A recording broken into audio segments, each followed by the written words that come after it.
let me introduce myself. My name is Miss Sandra. Just call me Sandra, that's fine. I am Meredith's mom, and I'm her troop leader. But the most important thing for this part of what we're doing is that I'm a registered dietitian. Anybody know what a registered dietitian is? You're going like, okay. That means that I went to school to learn about nutrition and cooking and food service management. Those are the people that work in restaurants and that kind of thing. So that means that I'm trained to work in a hospital or a restaurant or to work with people who have diseases where they need help with their eating so that they can be healthier, maybe not have to take as much medication and that kind of thing.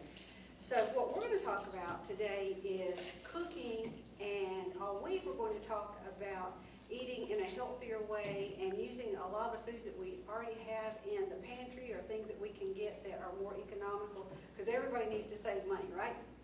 I bet you hear Mom and Dad talk about it all the time, how expensive groceries are and how much they have to spend more and more at buying gas and buying groceries. So we're going to talk about a lot of that. But one of the most important things when you're cooking is being safe, right? What are these? Hands and fingers. You want to come out of the kitchen with just as many fingers as when you went in, right? Yeah. You don't want to cut any of them off. So we're going to talk about things like that. So we're going to go in the kitchen in just a minute. We're going to talk about some important food safety things. And one of the most important things that you need to do when you're in the kitchen is just like anything else, whether you're playing or doing a sport or any other activity, and that is pay attention. And especially when you're first learning to be in the kitchen, you don't want to be having the TV on, you don't want to be having your iPod in, you don't want to be doing stuff like that. You want to be paying attention to what you're doing. And do your parents let you cook any now? Do you get to use the microwave or anything like that? Yeah, a little bit. That's usually pretty safe. When you get to the stove and you've got things boiling and things in the hot oven and stuff like that, you really need to be careful. So there's some things that we're going to talk about, and we're going to walk around the kitchen a little bit and do that. Okay? And if you notice, I brought them in a container. Why do you think I did that? Yeah, so I would reach down in the box and get hurt with the knife cutter. Now, if you ask me for a knife, how should I hand you a knife? It's not a good way to do it, is it? I should either hand it to you like that, or I should just lay it down and let you pick it up, right? If I'm walking through the kitchen and I have to go over here with my knife, should I walk around with my knife like this? This is not a good idea. When you walk with a knife, especially in a kitchen where there are other people, you walk with your knife down like that. So you don't stab anybody. Hopefully you're not going to drop it in your foot, but or the dog, yeah. Okay. Now these are steak knives. They're not the best knives in the world for cutting. This is actually a chef's knife, so that's a better knife for cutting. But I didn't have a whole bunch of these around, so we're going to talk about cutting right now. One of the most important things about cutting is you want things on a stable surface. You want to use, again, the appropriate tool for the job. So I've got a nice cutting board here for everybody. You don't want to be cutting on the dining room table, right? There's a lot of reasons not to do that. But you want to be cutting on a nice surface, you want to be on a cutting board, and you want to have the cutting board nice and clean. Now, do I want to put a piece of raw chicken on this cutting board and then come cut up my apple? No. Why? What's the reason for that? It will get it all contaminated. And the chicken can have a lot of bacteria and stuff in there. And then when I put my apple on there, I might not cook this apple, right? And then the apple's going to have all that bacteria on there. And when I go to eat the apple, I'm going to eat all the bacteria that was on that raw chicken. I can get really sick. That's called cross-contamination. So if I come in here and I cut up my raw chicken to cook on this cutting board, then I need to take my chicken, take it over to the stove, put it in my baking dish or whatever I'm going to do. I need to come back and wash everything. Great. Wash everything. Clean all the surface, and not just clean right here where I was cutting my chicken, because it can spatter, right? It can splash around. I need to clean all of my cutting surface, either get a new cutting board and a new knife, or I need to take all this, get it in the sink, wash it, clean it, get it really clean, and come back and start fresh. It's really best if you have different cutting boards and everything. But you don't want to contaminate things like that. Now, I could start out and cut my fresh vegetables and everything first, and then bring my chicken in. You could do it that way, but you don't ever want to do it the other way around.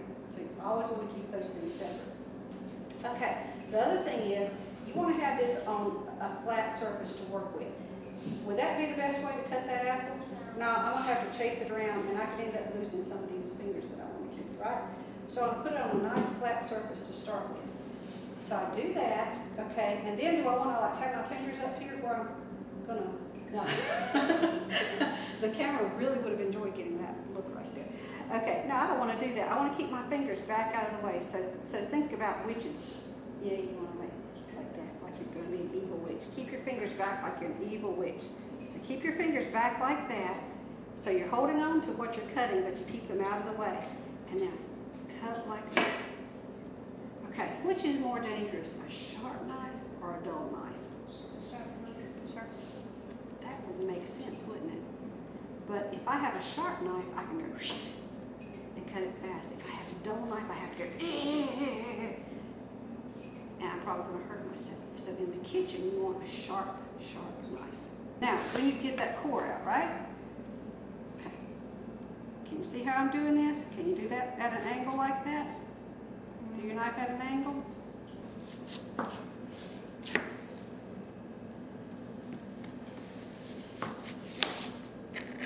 Look at these professionals. Yay, look at this. Okay. All right, perfect. Now, that's right. Sweep that over here to the side. I can take that home to my chickens. They'll love that. Okay, all right. Now, we've got our fruit to go with our lunch. Okay. Now, celery. You guys really like celery? Mm-hmm. Cool. We're going to have celery again this week. And I could cut up into little pieces. Okay, that's what we're going to do. We're going to cut up little pieces. Okay, celery, you can hold it. You can keep your fingers a little further out of the way with celery. We want to cut the ends off of this. You have to saw a little bit more with it, okay, because the ends are kind of dry. So we're going to cut those off. Put that aside. Just cut the little tip of it off. Okay, now, I'll let you choose. If you want to be creative here, be a little bit more daring, you can split it down the middle. Do you want to try that? Okay, now keep your fingers out of the way and start it on one end and just split it like that and go about halfway. Go all the way down. Okay, and then get a hold of it at the end you've split. Okay, then grab the end you split and go the rest of the way. Hold it and chop, chop, chop. So you're going to go down and then pull towards you just a little bit. Can we do one at a time? Sure you can. Okay. Now remember, pull towards you, not away, because there might be somebody out here that you don't want to stab. Okay. There you go. And again, choke up a little bit. Come a little further when you start, and that gives you a little more room to work with.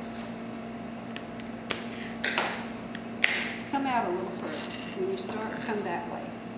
So you got more blade to work with. There you go.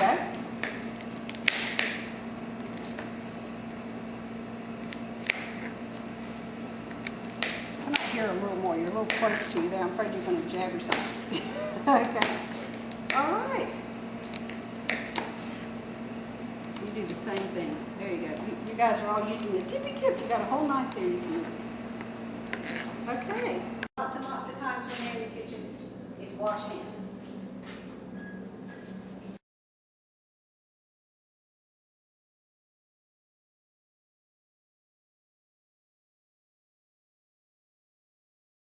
So when you're in the kitchen and you have to scratch your nose, what should you do after you scratch your nose? Wash your hands. When your dog comes in the kitchen and you rub your dog, what should you do? Wash your hands. When you drop something on the floor and you pick it up, what should you do? And should you eat what you dropped on the floor? Ew. Probably not. Okay. You can feed that to the dog and then go wash your hands again. Okay. So you're going to wash your hands a lot in the kitchen, right? Wash, wash, wash, wash, wash. Okay. Microwave. We talked about some of you use the microwave, right? When you take something out of the microwave, you just reach in and grab it. No. You have to check and make sure how hot it is, right? You have to check and make sure, is it bubbling over? Is it something that's going to spill on you? Be very, very careful, because a lot of people get really burned badly in the microwave because they think that it doesn't get that hot, especially plastic wrap. If there's plastic wrap on there, when you peel that off, what happens? Steam comes out. Steam is one of the worst things in the kitchen to burn you. You get very badly burned. It's what burns us, but steam is one of the things that burns us really badly. Okay, let's talk about the stove top. When you're cooking with a pot, you probably learned this when you were little. Moms have and dads have to learn this when they get babies in the house. What would happen if I had that pot handle sticking out right there and you came running through here? It would fall and it hurt you. It could. And what if that was boiling? That soup in there was boiling. It could burn and splash all over you, and then you have that boiling soup all over you. You have really, really serious burns. So we don't want that to happen, right? So whenever you're cooking, that pot handle needs to be way, way, way in here. Okay? What about, that's a metal pot handle, right? If that had been cooking for a while and that was hot, what would have happened? I knew it wasn't on, so I was okay. But what if I had reached in here and grabbed that hot pot handle? It could burn me. So what are you always going to use? One of those cloth things, yeah, pot holder. it's called a pot holder. Okay, so what if I took this, and I won't do it because I've done this before. What if I took this and grabbed that pot and this drug across here? This happens to be a gas stove. So can you see in there?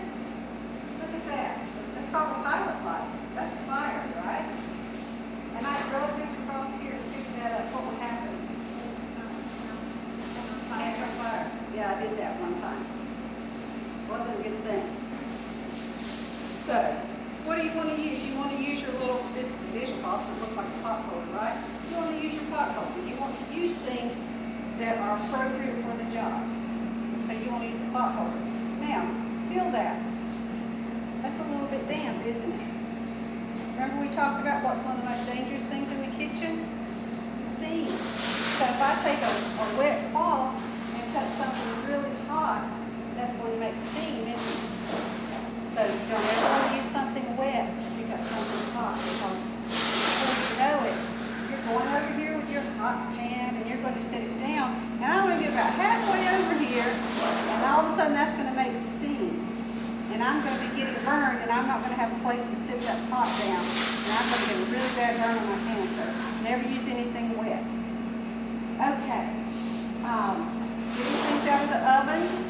Another thing I learned the hard way is don't stand here with the door halfway open and try to get something in or out. Make sure that door is all the way down, and you reach in with both hands and get the dish out and set it in a nice safe place.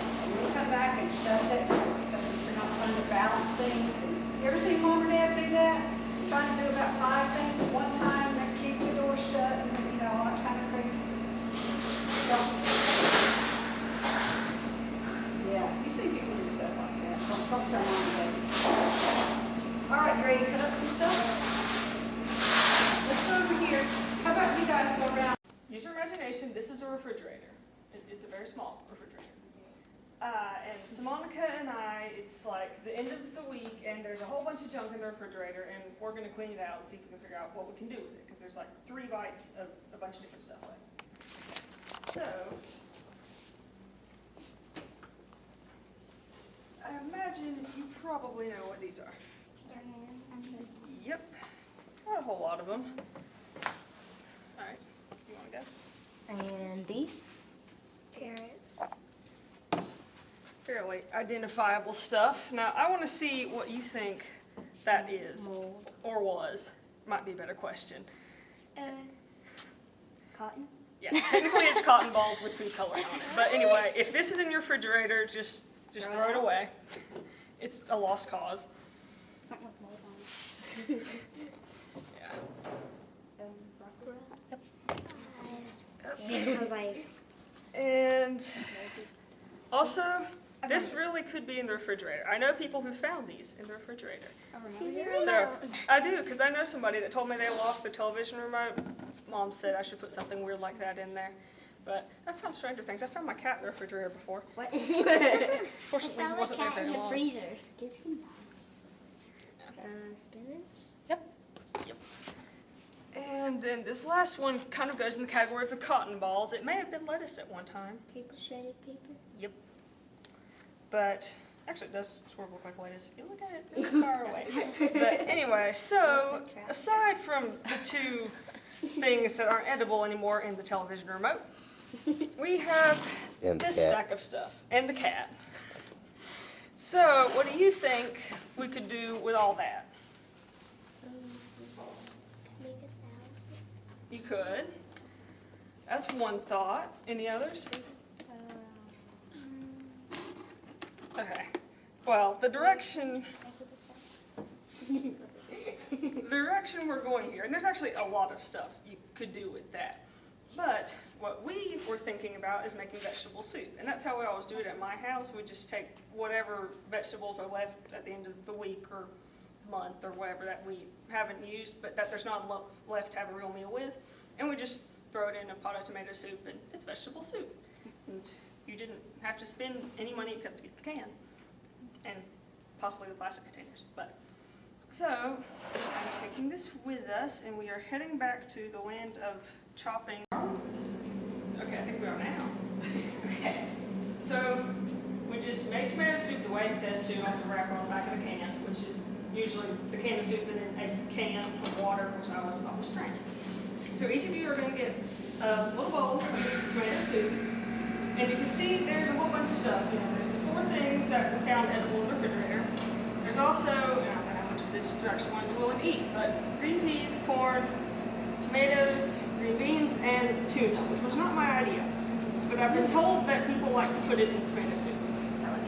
So, all of these things could theoretically go in tomato soup, and you get the option now to make your own vegetable-y / tuna fishy soup.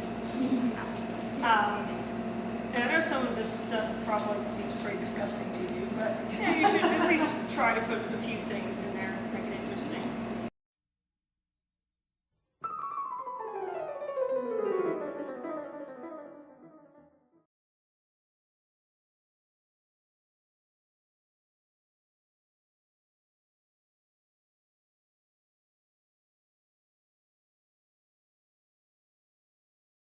Okay, this is gonna be a challenge, right?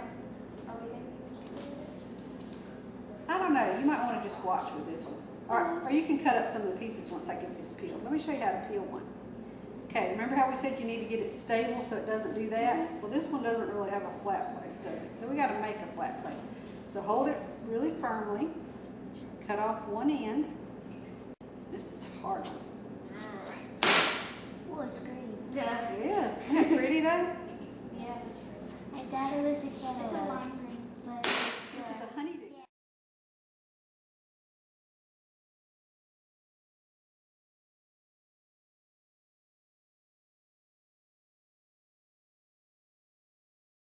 Get those nice big pieces off.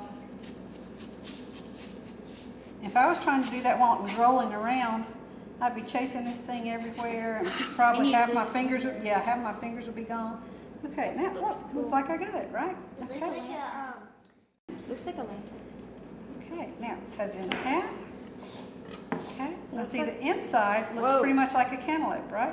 Mm-hmm. Now you can either take a spoon and get that out, or you can just take your fingers. Yeah, just kind of feels. It's really cold inside. And you know, even yeah, I prefer to use a spoon. It feels kind of gross. I wouldn't. But even if you went out in a field on a hot day and got a melon, it's still colder inside than the outside temperature. So that's why we like watermelons here in the South so much, because they're so cool and refreshing. Okay, now there are all different kinds of ways you can cut this up. Okay, you can cut this in slices. You've probably seen the slices, you know, that look like little smiles. You can cut them like that, or you can cut them in chunks. Again, the safest way is to keep it nice and flat like that. So you can cut it like that. And again, see, my hands are over here. I'm keeping away from the blade. Okay. All right. That's all there is to it. Can we cut You want to cut a little? Okay. Yeah, I do. I want to eat a little. You want to? Well, wait till I get my fingers out of the way. Okay. What I want you to do is cut that right down there, kind of like I drew a line. Okay. Now I'm going to turn this.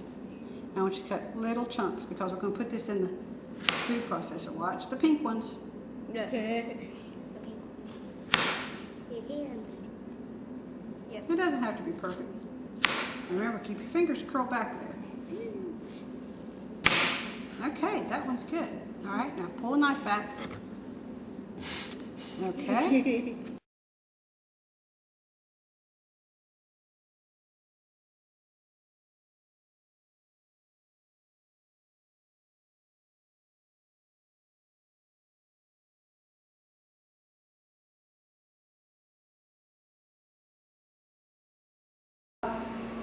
Meredith, our fearless leader here, what are we supposed to do with the honeydew? So what we're doing is, I like to use the word whizzering because it's fun to say.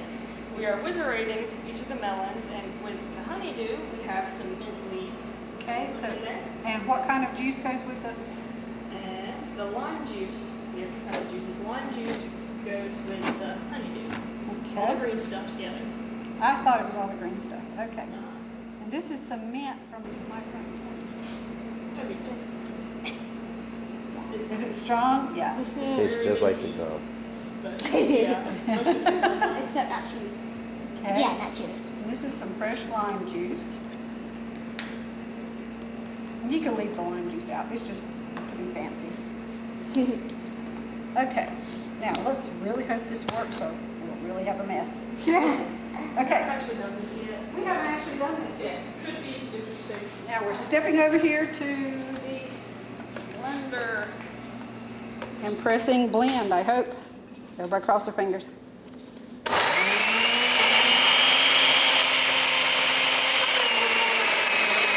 There we go. There we got it.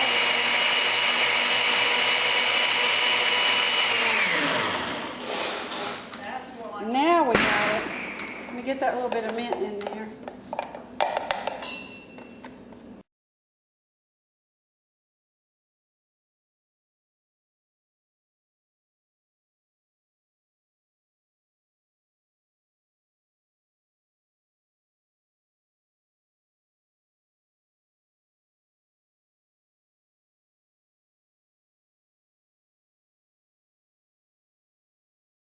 So, what did you think of lunch? Good. Better than this rubber. Better than that, Rubber, Barbara? Okay, so we're going to get started a little bit on our big topic for tomorrow, which is meal planning. Does everybody know what this is? You've seen it at school, right? What is it? Food pyramid. Food pyramid. Kind of holding it crooked. Well, it is crooked. They have actually changed the thinking a little bit with the food pyramid, so they're not teaching that as much as they used to, but you still probably have some of this material at school, so they're probably still covering some of it. How many food groups are there? You're counting. 6, 8. We're not, yeah. 8. 8. It- Sorry, it- I don't know why there's normally 5. 6. Well, it's changed. When I was in school, there were 4, and now it depends on how you look at it. We're going to talk about how to plan tomorrow and how to get all of the food groups in your diet and in your, I like to talk more about lifestyle, because diets are what we talk about when we want to lose weight, right? All of the ladies especially talk about diet, diet, diet. You hear that all of them use diet, diet, diet. Well, nobody wants to go on a diet, because a diet is something that everybody hates, and we don't want to do that. We want to talk about lifestyle, because this is how we live every day. So we're going to talk a little bit about what all these different types of foods are, and let me just lay this here. And today we're going to just kind of get started a little bit, and tomorrow we'll talk even in more detail about what all the different foods are and how we can make them a part of what we eat every day, and how to get more and different varieties in. And then on Wednesday, we're going to do even more. We're going to go out in the garden and get to know some of the vegetables up close and personal. So I gave you some things to play with there. Okay, let's hold these up. So this is a what? A hamburger. And what's that? Steak. Okay, or roast beef. Yeah, feels kind of weird, doesn't it? And what do you think this is? Just stinky cheese. We said Breaded chicken. It's a pork chop. Oh. See the bone there? Oh yeah, It's a I pork had chop. that. Yeah. I thought it was. Can't eat that. So I said peanut butter. I had a pork chop. Well, it looks like chocolate. It looks like chocolate. Well, I'm going to surprise you with something. What? I know you guys probably don't go in the kitchen and weigh stuff and measure it and all that kind of thing, but do you think that these things are even close to, how much do you think they weigh?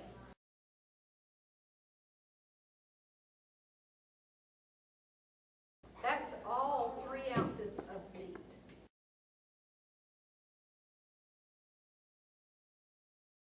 But look at that. How can that be 3 ounces if that's 3 ounces? This one might be hollow, but it's not. This is all meat and this isn't all meat. What's different about this one? Has a bone. It Has a bone. You can't eat that, can you? No. Unless you're a dog, maybe? And this one has fat that hopefully you're going to trim off. We hope you won't eat all that. This is all greasy and oily. Yeah. But people eat that. But it's not real. Yeah, and a lot of people would eat that fat on there too, but you can't, humans anyway, can't eat that bone. So the bone is going to make a big difference with that. So when you take that bone out, this and this and this, which is very, very lean, those are all 3 ounce servings. That's what we would consider about what should be an average serving. Now, if you go to a restaurant, is that the kind of serving size that you're going to get, especially maybe on a kid's plate, but on an adult's plate? If you order, like 6 of those. if you ordered a meal and they came out and gave you that, and that was the only meat that was on there, what would you say? You'd have a fit. Yeah, some people would. Some people Your dad would jump up and down and say, "Where's my food?" My dad would be like, give me 7 more of those. Yeah, but do you know in a lot of countries, this would feed the whole family? Oh, the whole family. The whole family. Like the whole family. If they took each a bite. The whole family, and because what happens in a lot of countries is this is used to season the meal, to flavor the meal. It's not what one person eats.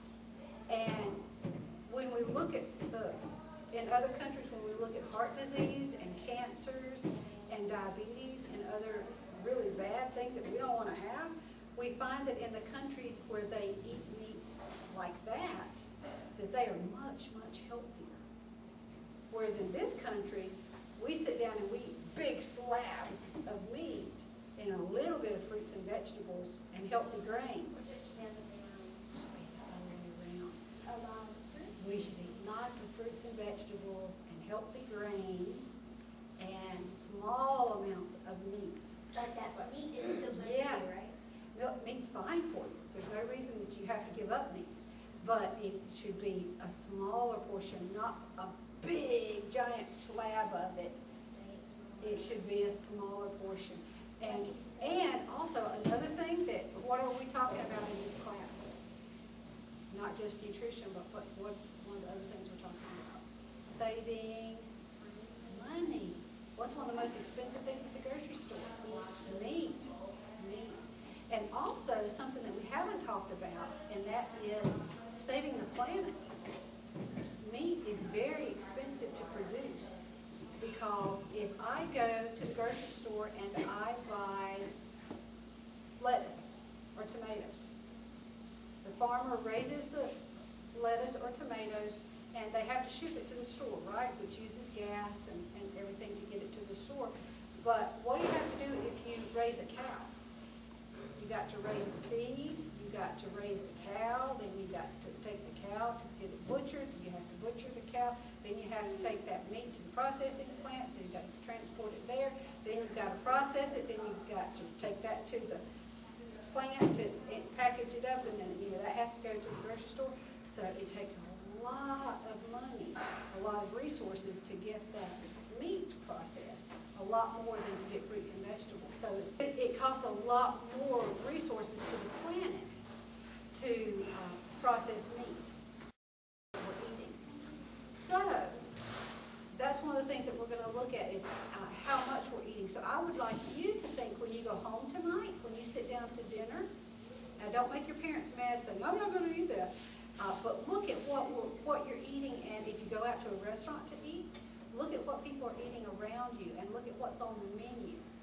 the things that are offered and think about how we eat in this country. And think about maybe how other countries eat and what we could possibly start doing differently.